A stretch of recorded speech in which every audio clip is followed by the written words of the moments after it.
Ginawa namin ang video na to para bigyan ka ng malinaw na idea tungkol sa Nubia Neo 3 series na ilalabas ngayong March hanggang April. Sa ngayon kasi ang dami pa ding nagtatanong at nalilito.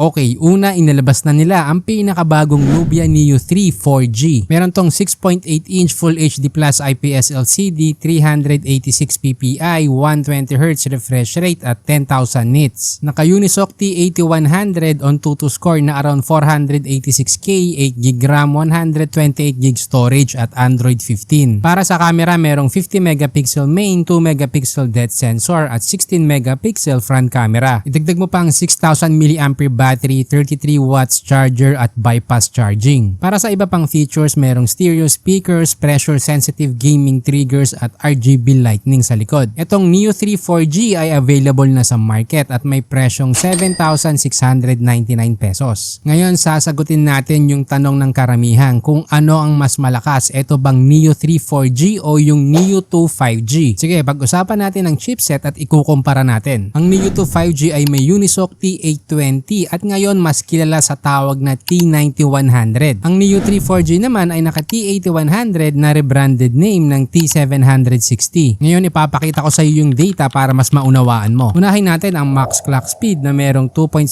GHz versus 2.5 GHz. Sa part na to, panalo ang Nubia Neo 2 5G kaya mas mabilis ito sa high performance tasks tulad ng gaming, video editing at multitasking. Sa performance cores naman, meron tong 2.3 GHz versus 2.2 GHz. Lamang pa rin dito ang Neo 2 5G kaya mas mabilis ito sa heavy tasks gaya ng pag-open ng apps, gaming at rendering. Ngayon mapunta naman tayo sa efficiency cores. Meron tong 2.1 GHz versus 2.0. Ang ibig sabihin nito ay mas tipid sa battery ang Neo 2 5G at mas smooth ang background tasks tulad ng notifications at system updates. Sa madaling sabi, mas mabilis at power efficient ang T9100 o mas kilala bilang T820 kumpara sa T8100. Kaya mas okay to para sa performance at battery life. Ngayon ang pag-usapan naman natin sa ating tech board ay ang GPU performance. Dito makikita natin na pareho lang silang gumagamit ng Mali G57 MC4 pero mas mataas naman ang clock speed ng GPU ng T9100. Ibig sabihin mas smooth sa gaming ang Neo 2 5G dahil mas mabilis mag-render ng graphics at mas stable ang frame rates lalo na sa 3D games. At dahil dyan mas mabilis din mag-load ng animations at effects sa system interface at mas efficient din sa video playback at image processing. Kaya overall mas panalo pa rin ang Nubia Neo 2 5G dahil sa mas mataas na CPU clock speed at mas mabilis na GPU. Ngayon kung makakapag-antay ka pa, meron pa ulit na lalabas na Neo 3 5G at Neo 3 GT. At ang balita natin ay ngayong March din yan hanggang April. Pero kung excited ka na, meron na din tayong video niyan na ilalagay ko na lang sa description para mapanood mo. By the way, nilagay ko na rin sa description ang official links kung saan mo ito mabibili. Gumawa rin kami ng